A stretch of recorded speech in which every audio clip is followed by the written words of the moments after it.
Саламатсыздарбы, ардактуу менен сүйүктүү көрөрмандарым. Кайрадан биз сиздер менен Мезгил медиа каналында жүз көрүшүп жатканыбызга кубанычтабыз. Бүгүнкү программабыздын чыгарылышында биз негизиле ата-бабалар эзилтеден ар бирибиз кыргыз эли айкөл болгондуктан айкөлдүк менен бири-бирибизге мамиле кылып келгенбиз. Бүгүнкү сөз кыла турчу темабыз жамандыкка жакшылык деп аталмакчы. Бүгүнкү программамдын каарманы Куттуу студияда агайым Медетов Азиз агай мейманда. Саламатсызбы? Арыбаңыздар, бар болуңуздар. Кош келипсиз, Азиз ага. Негизи эле адам баласынын табияты бул жашоодо жакшылык кылганга гана биз жакшылык кылганга өтө жөндөмдүү келет экенбиз, ал эми жамандык кылган адамга эч убакта жакшылык кыла албайт экенбиз. Бул биздин табиятыбыздагы нерсе экен. Бүгүнкү темада ошол жамандыкка жакшылык деген теманын негизинде сөз кылалы деп турабыз. Негизде ушул жөнүндө жакшынакай бир ой пикириңиз бар экен, анда эмесе эрки микрофон сизге сунайын.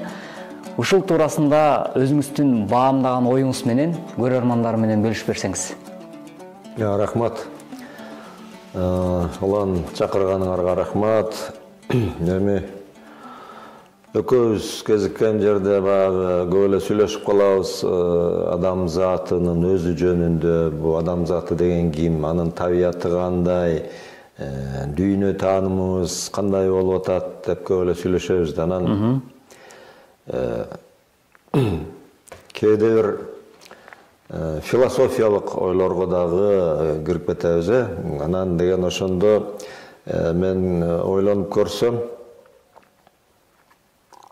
дүйнөдө адамды таанып билиш үчүн көп эле илимдер болгон. Анын ичинде ушу философия илими дагы ушу адамдын өзүн таанып билгенге аракет жасайт экен.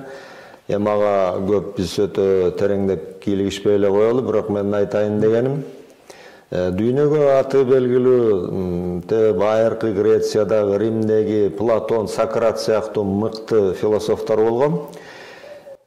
Анан өзүң айтмакчы, биз кыргыздар көчмөнбүз деп жүрөбүз. Анан көчмөн болсо дагы, анан биздин оюбузда көчмөн десе эле баягы тоо таштын арасында көчүп конуп жүргөн сыяктуу сезиле берет да.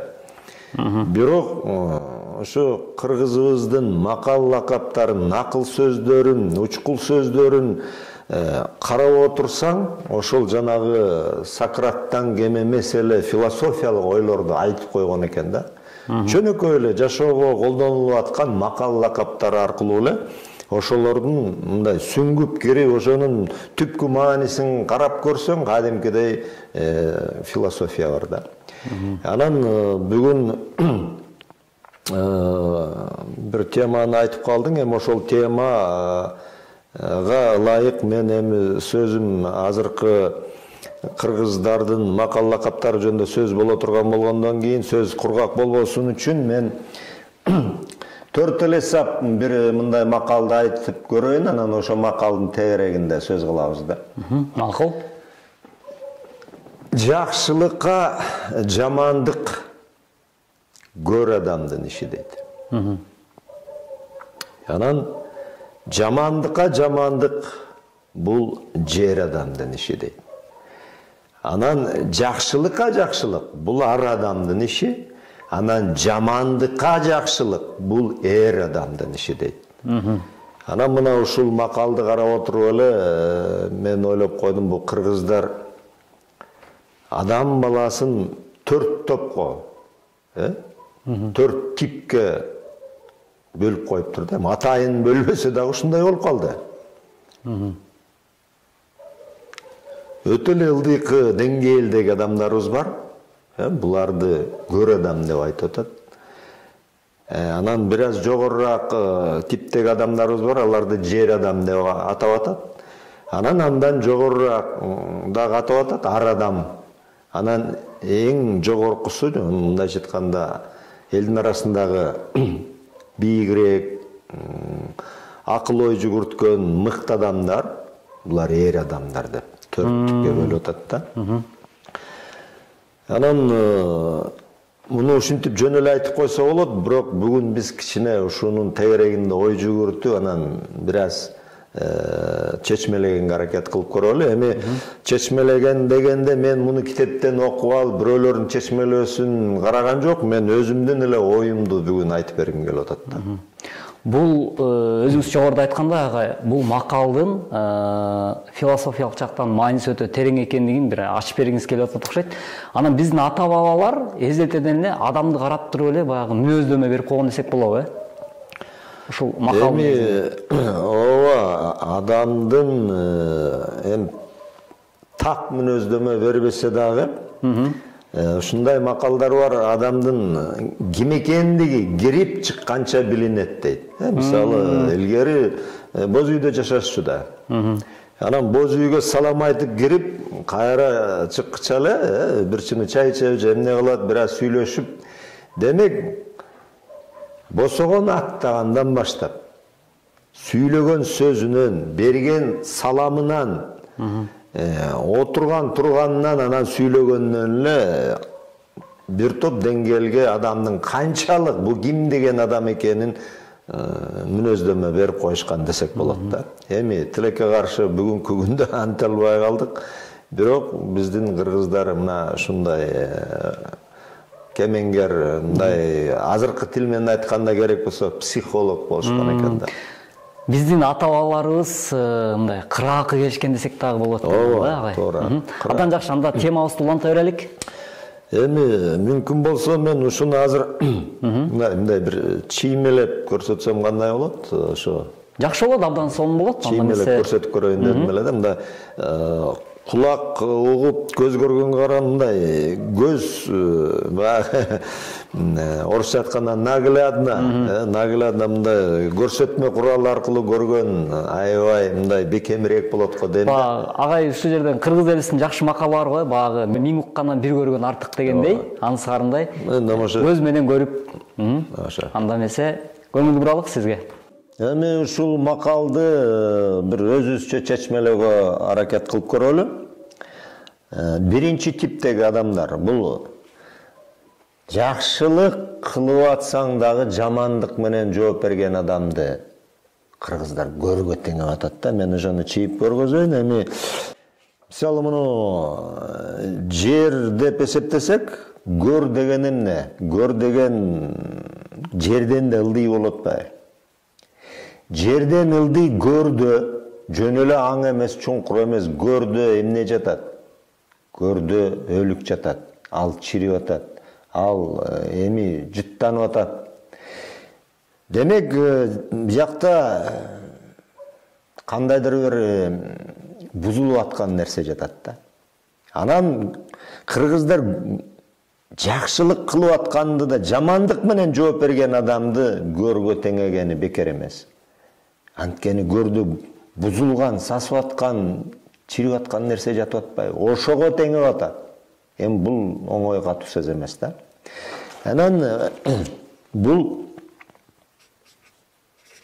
көр адам деп койдук. Эми экинчиси болсо жер адам дейт.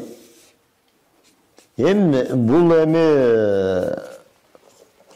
биринчиге караганда бир аз өйдөрөөк.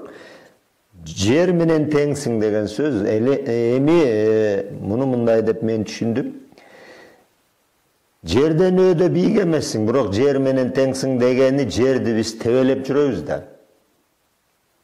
Тамандын астындагы эле адамсың. Ошондон бийик эмессиң дегени да. Жерди биз тебелеп жүрөбүз да. Демек, таманыбыз менен тебелейбиз. Демек, бул дагы анча жакшы адам эмес. Бул жердин үстүндөгү эле адам. Бул жер адам деп кыргыздар атады. Анан үчүнчүсү мындан өйдөрөөк, бийигирээк. Бул жакшылыкка жакшылык. Жакшылыкка жакшылык. Бул албетте жердин үстүндө баарыбыз жашап атабыз. Демек, могу жерде мен атайын ушундай кылып койдум, бул эми багы өлүктү көргөзөйүн деген мааниде жаткан адам деп эсептейли. Бул деле ошол бийик эмес, жер менен тең адам. Эми үчүнчү типтеги адам биз бул кишини тургузуп коелу мында. Үчүнчүсү жакшылыкка жакшылык ар адамдын иши. Демек, мейли кандай адам болбосун. Чоңбу, кичинеби, арыкпы, семизби, иши кылып, ар адам ушинтип жашаш керек эле. Коомубузда бири-бирибизге жакшылыгыбызды арттырып жашашыбыз керек. Бул ар адам кыла турган иш, ар адам кыла турган жашоонун мааниси ушундай болуш керек эле. Бирок тилекке каршы кээде биз муну азыр баарыбыз ушуну да кыла албай калдык да. Эгерде ушинтип жашасак, коомубуз мүмкүн оңолмок. Анан төртүнчүсү бул ар адам болду.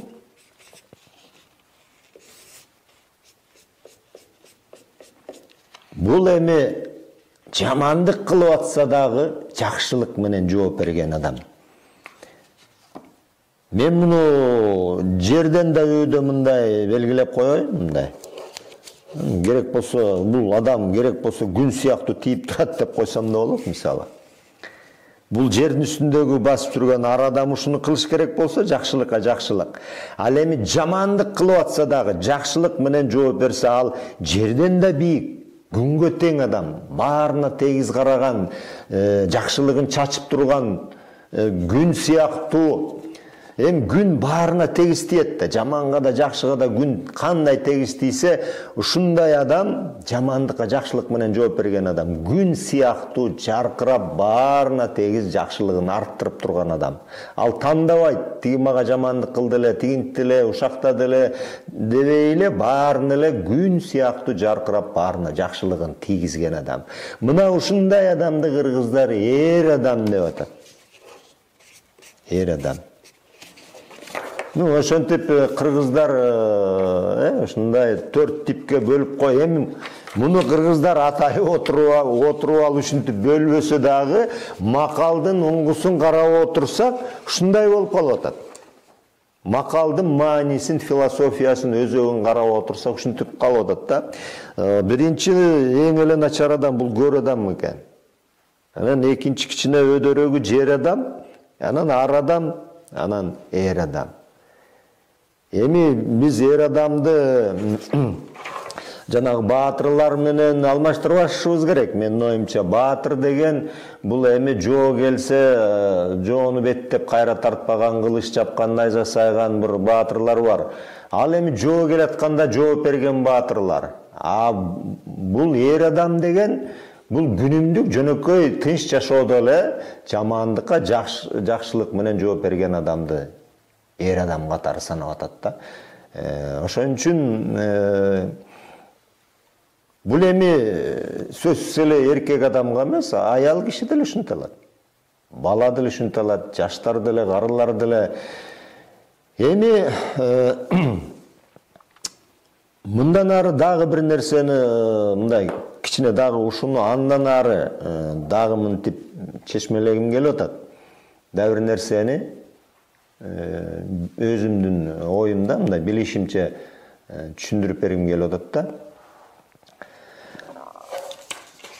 Муну биз эми жашообузга колдонуш үчүн адамдын түзүлүшүн билип алышыбыз керек да. Адамдын түзүлүшүн. Биз ойлойбуз, мына күзгүгө барып өзүбүздү карап туруп эле, мен көзүм тигиндей, боюм мындай деп, баягы күзгүгө каранып эле сырткы келбетимди айта алам. Бирок адам баласы сырткы келбеттен сырткары ички жан дүйнөсү да болот экен. Керек болсо ошол жан дүйнөнүн ары жагында, түпкүрүндө ар дайым биз сүйүү жөнүндө жана башка бир жакшы нерсени айтканда биз жүрөктү кеп кылабыз го.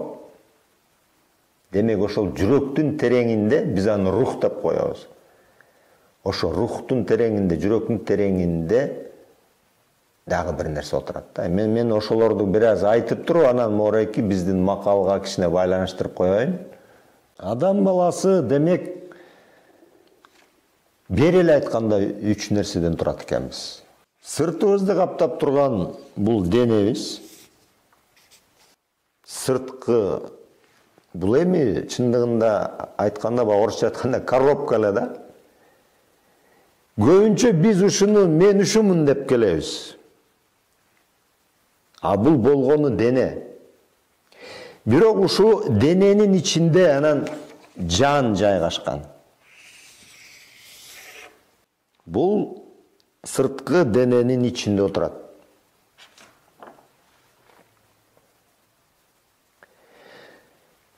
Эми мен азыр эле айттым, ушул жандын ичинде да бир нерсе бар да. Биз аны рух деп айтабыз. Болбосо жүрөк деп коелу. Биз каалайбызбы, каалабайбызбы, адам баласы ушундай түзүмдө түзүлөт экен да. Эми биз сырткы келбетибиз дене жөнүндө көп нерсе билебиз. Бул дүйнө ушу менен алек болот. Биз бул үчүн иштейбиз, окуйбуз, жашайбыз ушу дене үчүн. Дене эмне үчүн керек? Денеде жанагы көрүү, угуу, жыт билүү, даам сызуу деген сезимдер бар да. Ошолор аркылуу биз дене сырткы чөйрө, сырткы дүйнө менен байланышыш үчүн, сырткы дүйнөнү мындайча айтканда таанып билиш үчүн керек экен сырткы дене. Жаратуучу ушинтип жаратып койгон да. Ал эми жан, анын ичинде отурган жан эмне үчүн керек? Жанда дагы мындай нерселер бар, акыл эс бар, сезим бар, анан тандап алуу мүмкүнчүлүгү бар, эрк бар да, мындайча айтканда. Мына ушул жанда жайгашкан. Анан эң маанилүүсү бул ичибизде түпкүрдө отурган рух. Жанагы адам баласы кыйналып атат деп атпайбызбы? Кыйналып, кээде өзү да билбейт эмнеси кыйналып аткан. Ошондо жан эмес, жандын ичинде отурган рух кыйналып атат. Эми бул рухта эмне бар? Рухта авир бар. Мына береки жанды биз өзүбүздү таанып билиш үчүн керек дейбиз. Ички психологиябызды, мен киммин деген суроолорго өзүмө өзүм жооп берип, өзүбүздү, орусча самопознание деп коебуз, өзүбүздү таанып билиш үчүн керек. Ал эми рух эмне үчүн керек? Мына биз айтып атпайбыз, бул Кудай ким деген суроо турат го. Кудай ким? Эми Кудай жөнүндө көп айтабыз, түрдүү диндер толтура, бирок Кудай ким дегенде бир эле сөз менен Кудай рух. Рух деген сөз бул көзгө көрүнбөгөн ипостас, көзгө көрүнбөгөн субстанция. Көрсө ошо жаратуучу жаратып атканда ошо көзгө көрүнбөгөн өзүнүн бир бөлүкчөсүн ушу биздин жан дүйнөбүзгө салып койгондуктан биз тирүү басып жүрөбүз. Демек рух асмандан бизге жаратуучу тарабынан берилген экен дагы, ал жүрөгүбүздүн түпкүрүндө отурат. Анан биз көбүнчө эле денеге кызмат кылып жашайбыз, жандын тегерегинде акыл эс, ой жүгүртүп ушинтип тегеренип жүрө беребиз дагы. Сырткы чөйрө жөнүндө көп билебиз, ички жан дүйнө жөнүндө азыраак билебиз. Ички жан дүйнөнү изилдеп көргөндөн кайсы? Философия бир аз айтат, психология бир аз айтат, ушундай. А бирок рух жөнүндө эмне билебиз дегенде дээрлик эч нерсе билбейт экенбиз. Дээрлик. Ошентип дене сырткы чөйрө менен байланышып турат. Көрүү, угуу, даам сызуу, жыт билүү аркылуу сырткы чөйрө менен байланыша алат. Жан болсо акыл эс аркылуу, сезим аркылуу, жакшы көрөм, жаман көрөм, барам, келем, эрк аркылуу ушу жан дүйнөбүз тегеренип турат экен. Анан эми ушул бири бүтүн эле бир эле адам. Бул өзү ушу үч бөлүк, бир эле адам өзү. Анан ушул адамды эң маанилүүсү рух кантип иштейт дегенде авир аркылуу иштейт. Жана бизде сөз бар, уятың барбы, уят эмеспи, тигүү деген сөздөр, авири жок, тетигинин авири жок экен деген сөздөр кайдан келип атат? Ушул рух аркылуу айттырып атат. Бул мындайча айтканда биз ойлоп чыгарган нерсе эмес. Биз каалайбызбы, каалабайбызбы, авир биздин ичибизде отурат. Демек бул Кудай жаратуучу аркылуу жогорудан берилген, жогорку күч, жаратуучу дейбизби, Алла дейбизби, Кудай дейбизби, жогорудан берилген, бизди контролдоп тура турган чоң күч авир. Биз аны токтото албайбыз. Бирок биз ушул авирдин үнүн өчүрүп салышыбыз мүмкүн. Биз аны укпай коюшубуз мүмкүн. Бирок ал дайыма иштеп турат. Эми жанагы биздин макалга келсек, бул кантип байланыштырабыз ушуну. Ошондо мен мындай ойлодум. Ошол авир ар дайым иштеп туруш керек. Кандай адам болбосун. Ошондо жанагы жакшылык кылып атса да жамандык менен жооп берген адамды кыргыздар көр адам деди. Бул жерде ошол авири такыр өлгөн. Авири өлгөн экен да. Бул аны укпайт, уккусу да келбейт. Авири өлгөн, унчукпай калган, такыр басып салган. Мына мындай адамдар жамандыкка бара берет, мындай адамдар көбүнчө кылмышка барат, бардык нерсени кыла берет. Авири ойгонбойт, ал адам уялып да койбойт. Анткени авири өлгөн, көрдө жатат авири. Андан жогорурагы жер адам дедик. Эми бул жерде деле жанагы авир кичине козголгусу келет, авир ай токтот, болду, тигүү дегиси келет, бирок бул адам деле авирдин үнүн басып салган. Мындайча айтканда,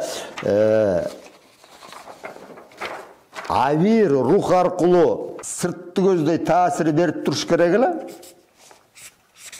Мен мо рухтан биякты көздөй стрелкалар чыгарып койдум.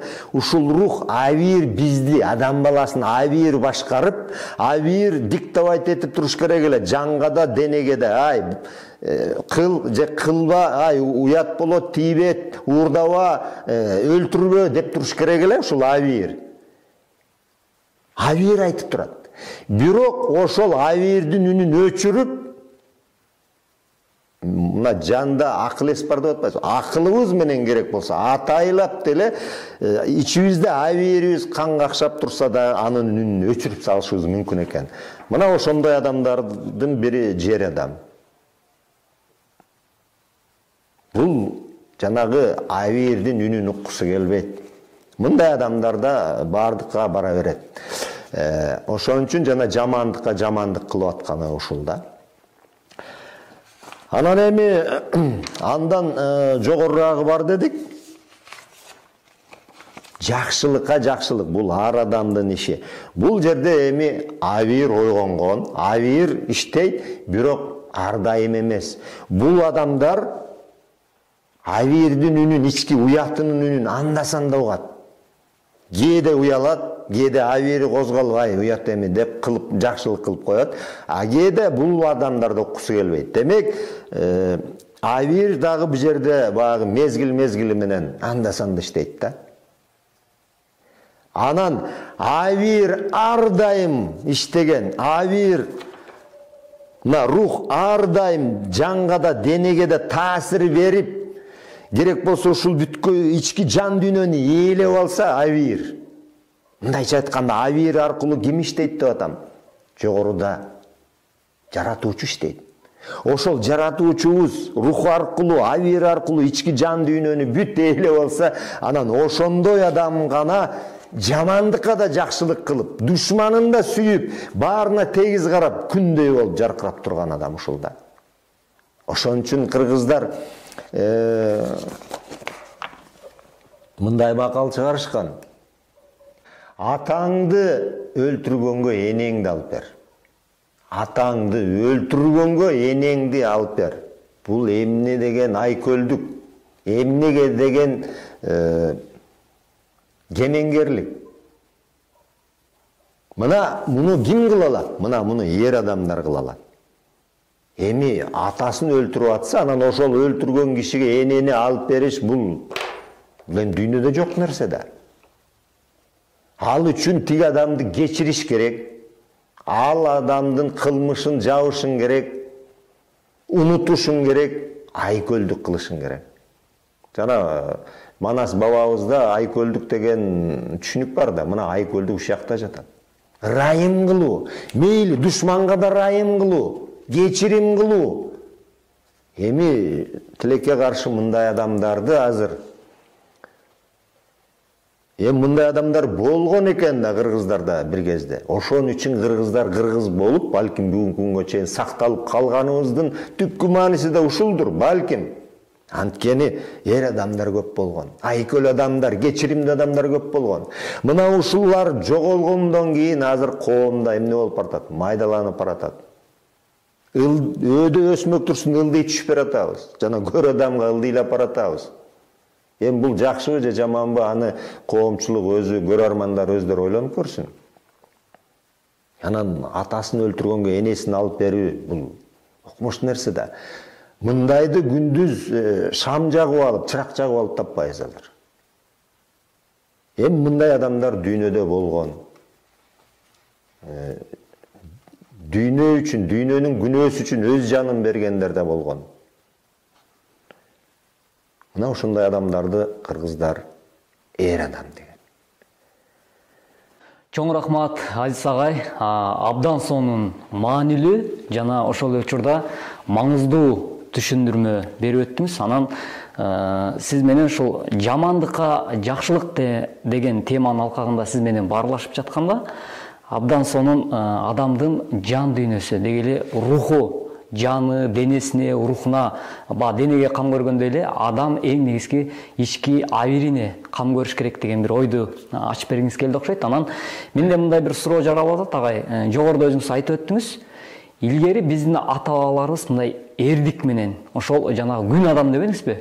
Күндөй жаркыраган инсандар болгон деген бир таасирди калтырдыңыз да мага. Анан акыркы учурда чындап эле айтканда биз кыргыз эли, кыргыз калкы, муну жумурай журтчулук эле баардыгы кабыл алат болуш керек. Баягы ар бир нерсени учурунда айтпасаң, сөздүн атасы өлөт дегендей, же болбосо баягы ооруну жашырсаң өлүм ашкере кылат дегендей, биз учурунда айтышыбыз керек да. Бүгүнкү учурда улуу муунбу, орто муунбу, кичүү муунбу баардыгыбыз эле ушунчалык майдаланып, бөлүнүп, жарылып кеттик да. Акыркы учурда, ушул учурда биз ушундай мезгилде жашап жатабыз. Анан ушуга байланышкандагы сиздин бир талантыңыз ойгонуп, жакшынакай бир чыгарма жазгандырсыз. Андан эсе мен жалпы көрөрмандарыма ошол бир жамандыкка, жакшылыкка карата багытталган бир чыгармаңыздан бир шиңил окуп берсеңиз абдан сонун болот эле. Жарайт. Эми бул буларды окуурдун астында мен кыскача эле каалоомду айтып коеюн. Эми